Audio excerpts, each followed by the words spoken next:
Recipe নিয়ে আসলাম। চিংড়ি মাছ দিলাম, তারপরে একটু হলুদ, একটু লবণ, মরিচ দিয়ে সুন্দর করে কষাই নিলাম।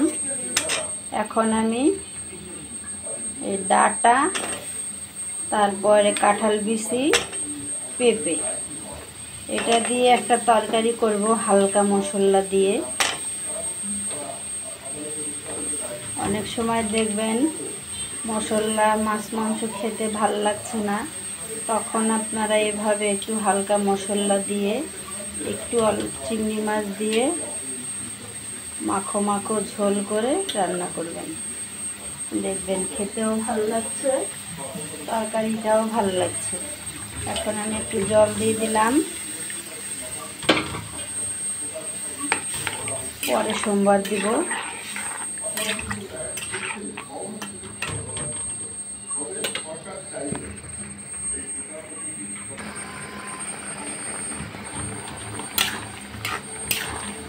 পেঁপেগুলো বেশ সেদ্ধ হয়ে গেছে, কাঁঠাল বিচিগুলোও সেদ্ধ হয়ে গেছে।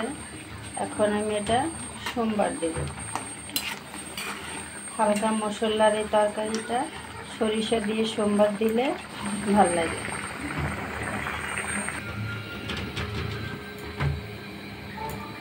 তেল দিব,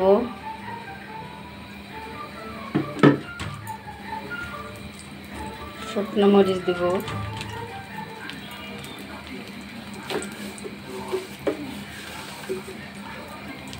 সরিষা দিব,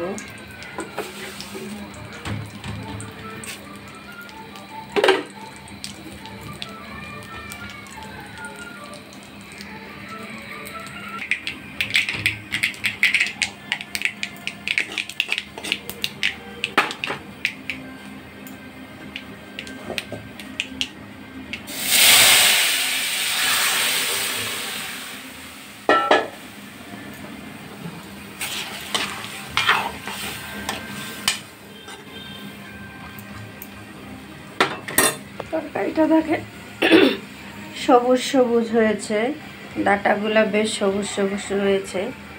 পেঁপে, কাঁঠাল বিচি, চিংড়ি মাছ, হালকা মশলা দিয়ে একটা লোভনীয় তরকারি।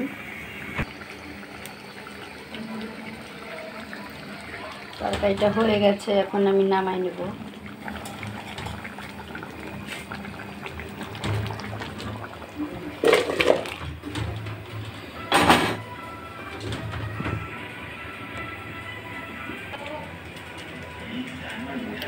হয়ে গেল তরকারি। চিংড়ি মাছ দিয়ে, পেঁপে দিয়ে, আলু দিয়ে, কাঁঠাল বিচি দিয়ে একটা তরকারি করে ফেললাম।